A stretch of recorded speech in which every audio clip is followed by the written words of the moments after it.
Alright, again, in the interest of staying true to the kit, I'm going to use this tissue.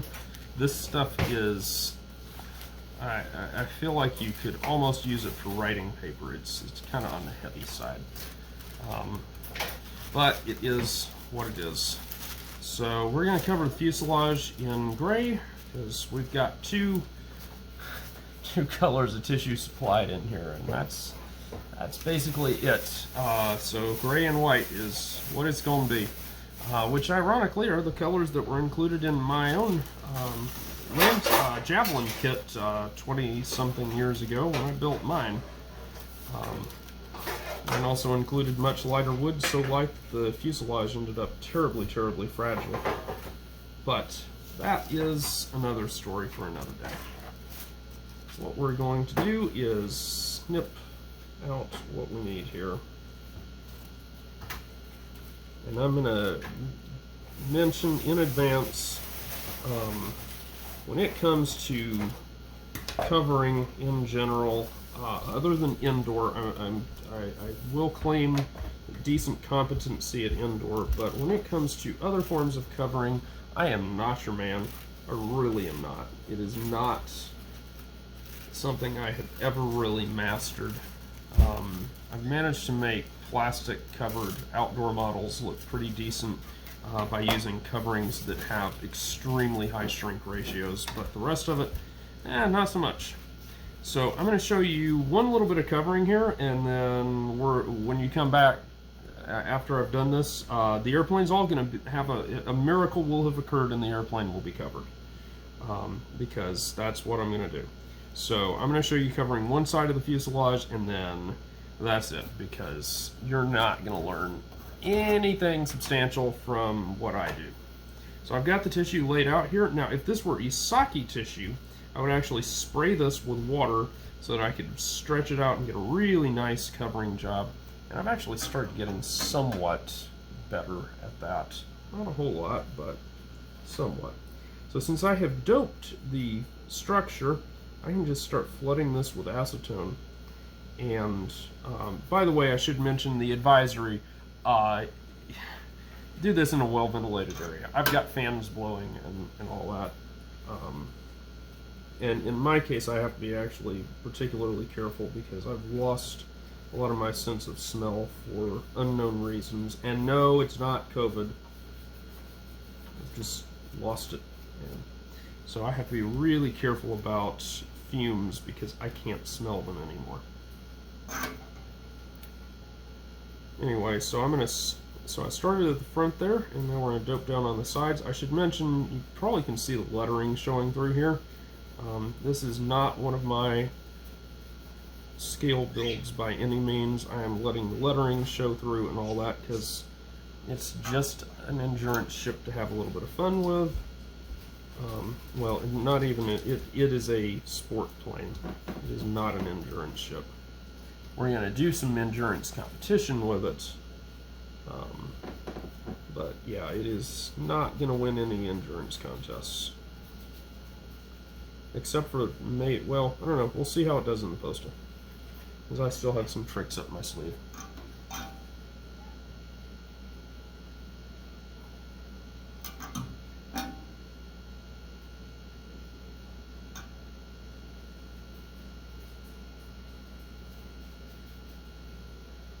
So all we're doing is just trying to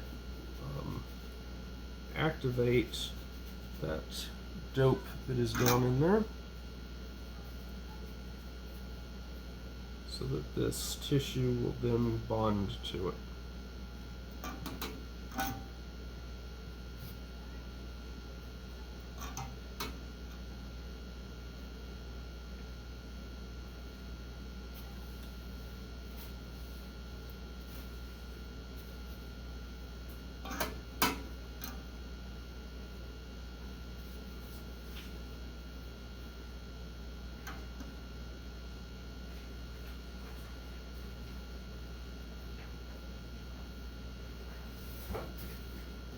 Getting closer. Since there aren't any real compound curves on this, this is a fairly easy covering job. The only thing that's really interesting is the wingtips have to be covered separately, and the instructions even talk about how to do that. In fact, the instructions in the kit do actually talk about this particular method of covering. So, you know, there are so many areas of this kit that are of questionable quality, but the engineering and the instructions that went into it are in fact quite solid. The CG location that's suggested on the plans is a very efficient one. It is in fact all of these Guillows build by number series are a paradox, because the instructions and the time spent on engineering all of that out was significant and quite good, but there are little failures in the designs that are just make you scratch your head. And the problem is that all of the Guillow's design diverged down that line. After all, Guillow's prior to that period, even into the early 60s, was a producer of some extremely high quality airplanes. The Kiwi comes to mind as a extremely high-end gas model that they marketed, and it's a plane that won contests in its day and still does. And like, if you could find a Guillow's Kiwi kit, you could build it out and win contests with it.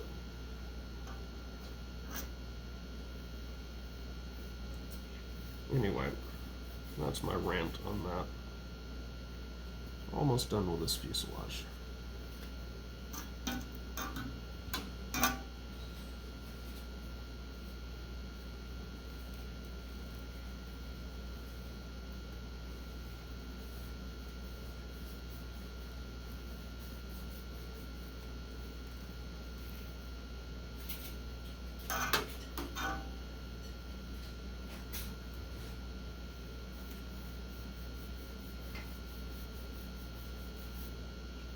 So the covering is for the most part attached, and now you can just go around with like a razor blade here, if it's a good sharp one, and just start trimming the tissue away like this.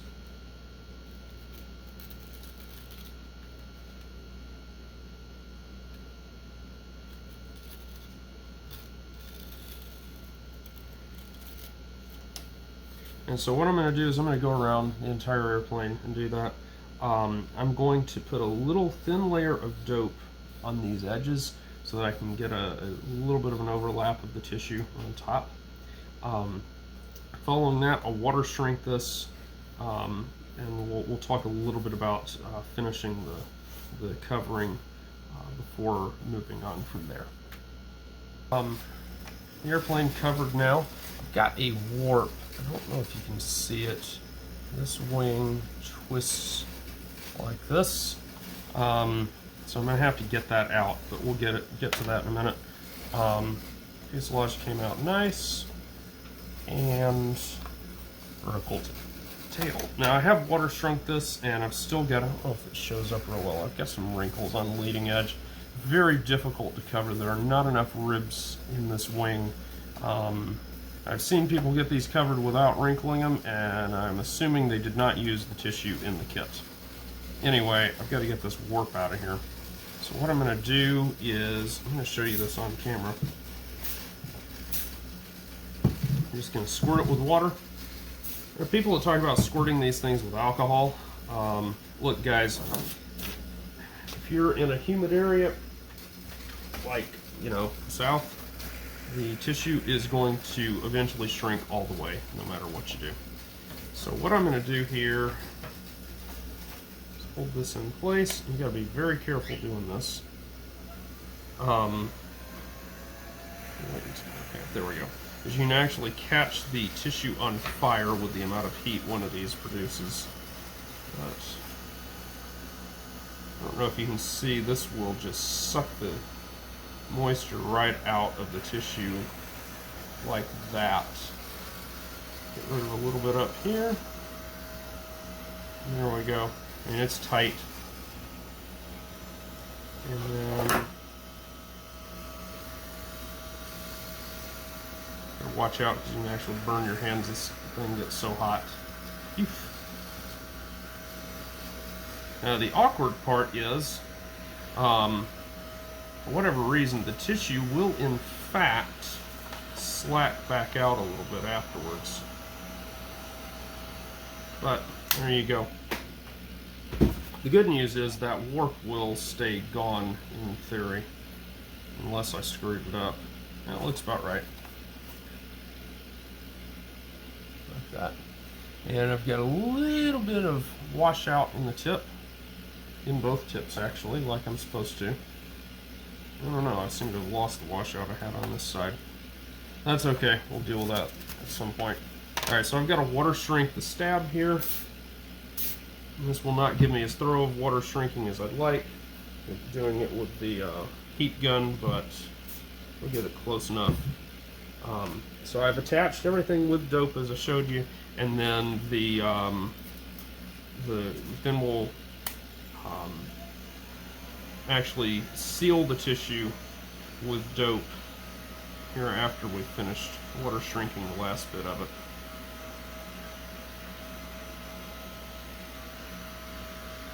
Well, like I said, doing this with the heat gun is not ideal because for whatever reason the tissue loosens slightly when you accelerate the heat removal here. But it at least lets you folks on the camera see some of what's going on.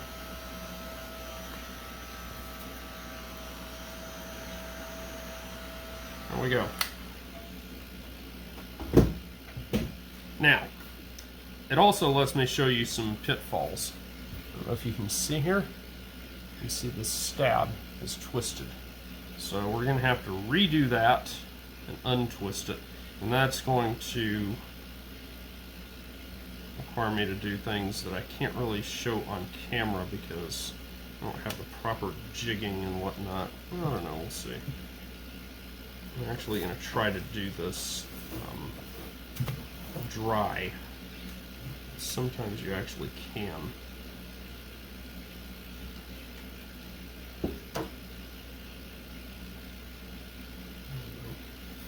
Let's try that.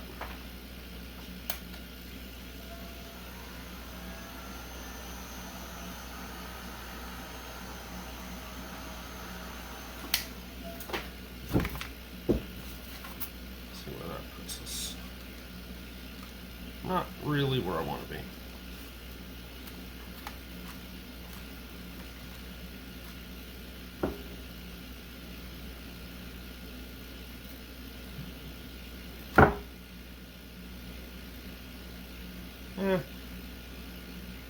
Maybe about right actually. But we're going to dope this with thinned nitrate dope, and then after that should start to shrink up a little more over time at least. As I've said, this is so-called tautening nitrate, so it should shrink a little more. Applying heat to the nitrate dope will definitely cause it to loosen enough that you can change warps and whatnot.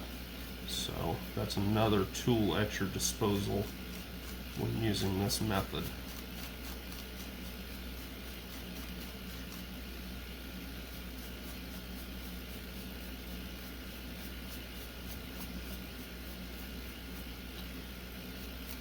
So one of the things that you do want to watch is, especially if you're in a high humidity environment, which I live in permanently, you have to be very careful with this process that it does not do what's called blushing the tissue, which will not impact your plane's flyability, but you'll be except that it'll impact your ability to stomach having it seen by others. Because you'll get these disgusting streaks on your tissue that just look awful.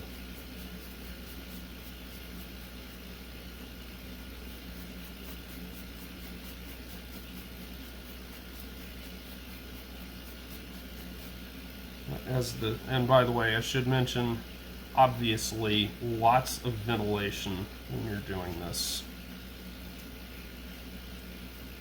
As I've mentioned, I've got doors and windows open and all sorts of things.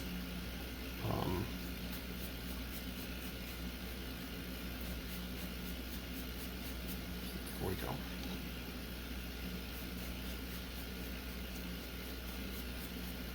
Did I get everything? I don't even know. It's hard to tell.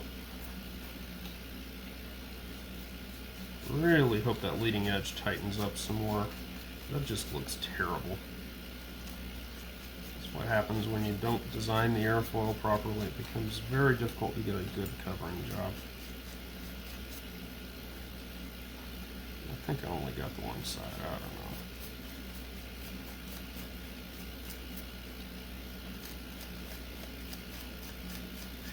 Yep, that's my story and I'm sticking to it.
And there we go. That side will dry here in a minute, and actually did shrink up very nicely. I don't know if you can see, but and there are a few loose spots, but that's actually impressive. There's still a slight warp in the stab. I'm not actually that worried about it. I don't think it'll cause a problem. But overall, it looks very, very good. I'm kind of holding it here, hoping as it dries, it'll tighten that way.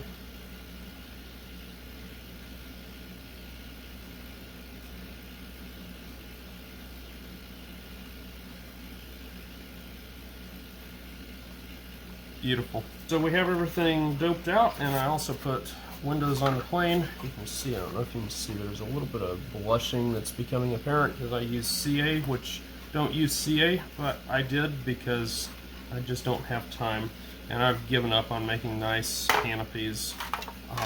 But anyway, the weight has climbed substantially, so tissue added about 8 grams, no, 6 grams?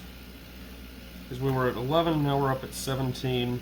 17 plus the, I believe it's 8 grams of stuff right here.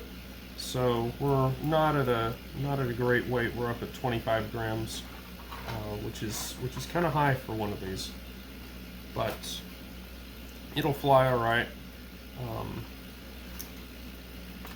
We're getting very close to being able to fly it. It does need a few mechanical bits yet, but we'll at least show a quick mock-up here on camera after I mount my rudder in place. Rudder, vertical stab. It is not a rudder.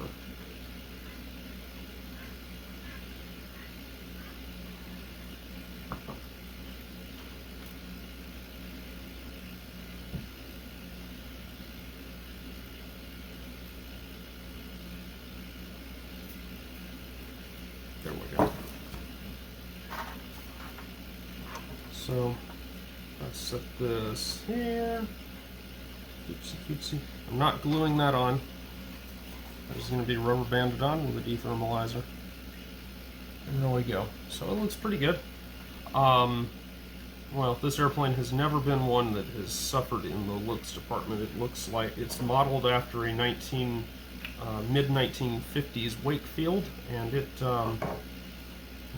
definitely looks the part. So I guess the next thing is where I start looking at CG and whatnot. CG needs to be about 80% cord. If you look at rubber motor balancing, so we want an equal amount in front of and behind the CG. And so that means that this motor mount location is probably pretty good, except we have to account for the fact that the propeller is an issue up there. And that may end up saving us some weight, because we'll probably just switch out the propeller to something lighter so that this airplane will be back down to, will be back within CG limits, and then we'll have all that at our disposal. Actually, if we take the wing off, I can loosely... Oh, that's unexpected. Please tell me we're not going to come out nose heavy.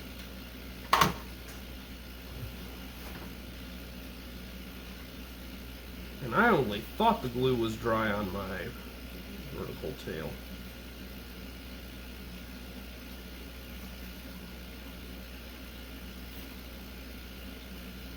Have to get that glued on. Alright, so yeah, we're actually going to end up, that's fantastic.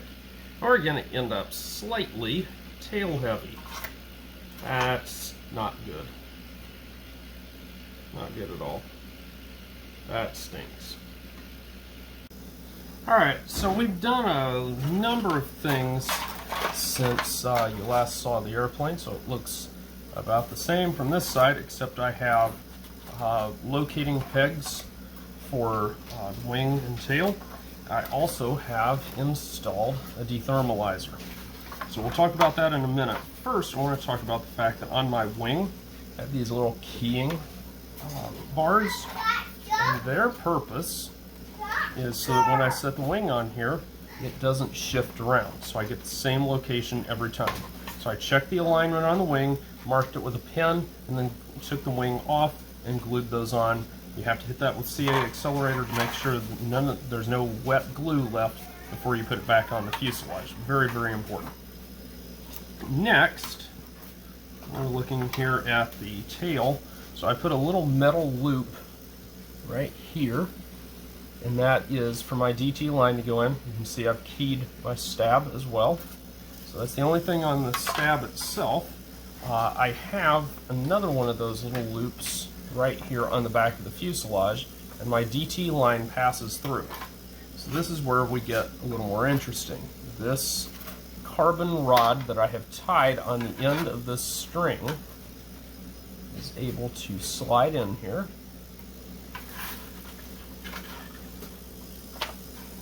I'll try that again.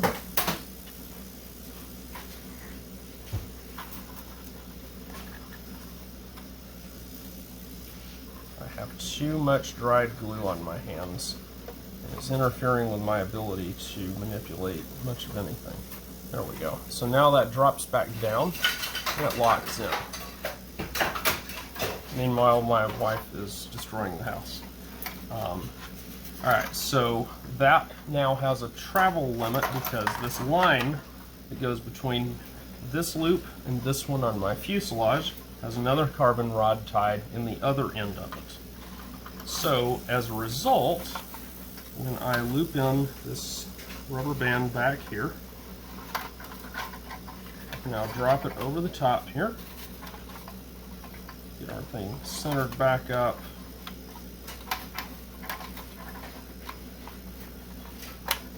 There we go. Now, that should be able to pull my tail up on its own like that. Just like that.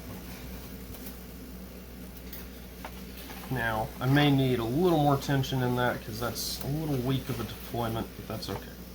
And the next thing I have is I have a strand of rubber and a little loop tied on the end here to go onto this DT damper. Now, if you want to know more about configuring these dethermalizers, we have a video on that. Actually, I've got 2 different videos, but you can see my deployment is very positive there.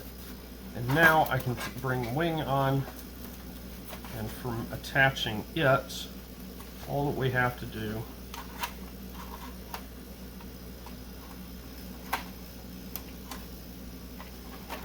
is loop that rubber band over like so, and there we go.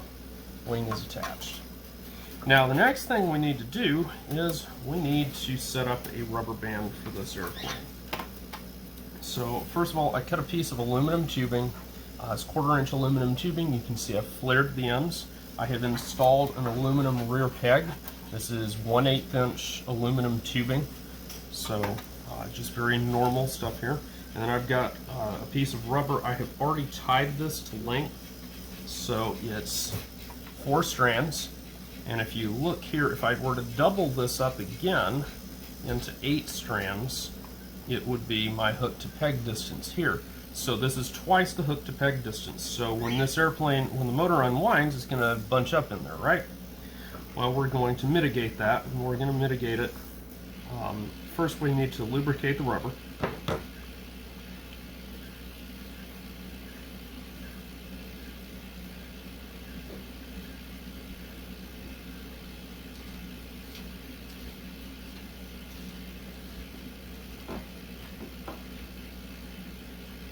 So we've lubricated it with Molykote 55. So that's all set. Now we're going to need to braid this rubber motor. So set the airplane aside here. And again, I have a video on this topic, so we're not going to go deeply into detail here. But the bottom line is I need to find something solid to hold this down with. Per the usual. Take a winder. We're going to wind this up just a little bit.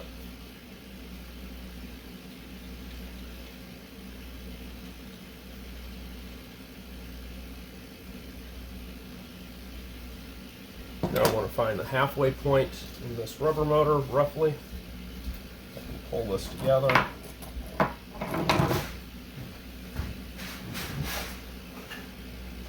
And here we go. Now this is not braided tightly enough. I don't think it's going to hold well with that skinny fuselage.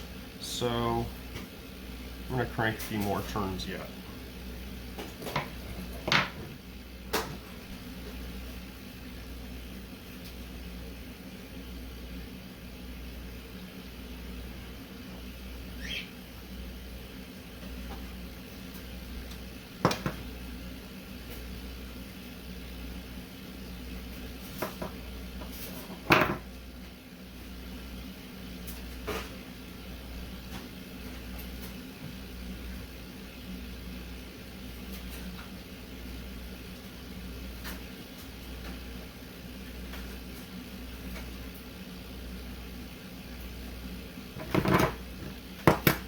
Now I lost my piece of aluminum tubing.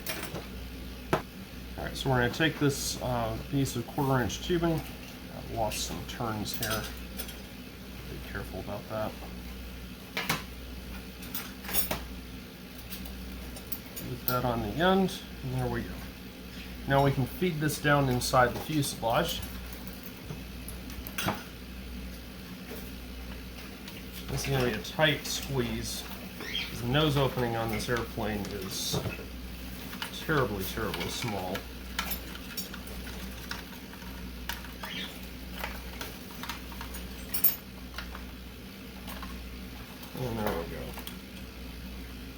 are several ways to do this. The bottom line is I'm going to sight down through here.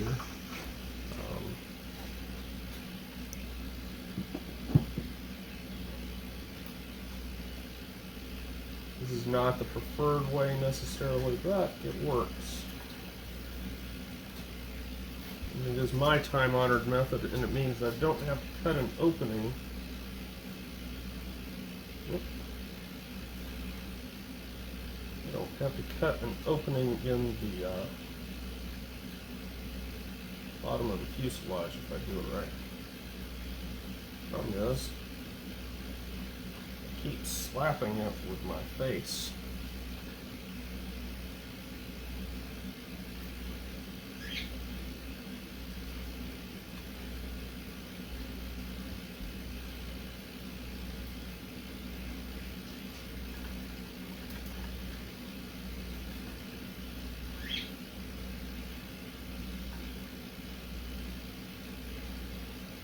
There we go.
That makes a fair bit of racket in there. I hope that's not going to be a problem, but we'll see.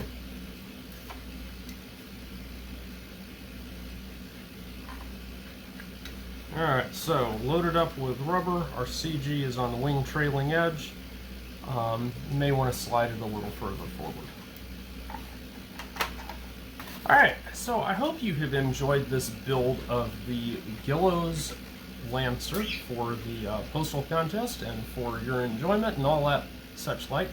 I think we've produced a pretty nice looking airplane. Finished weight was around 27 grams, so not great, but it'll fly well. And I think we're going to stick with the Guillow's prop, 4 strands of 3/32 inch tan rubber to make it go. Should fly pretty well. So if you have any further questions and comments, put them in the comments section below, and the flying video will be forthcoming. We'll see you. Hi, I'm Josh Finn. This is Hope. We are J&H Aerospace. If you like this video, hit the like button. Also, how about subscribe to our channel and check out jhaerospace.com for new free flight products and all of the tooling that you'll need to build them. Thanks for watching.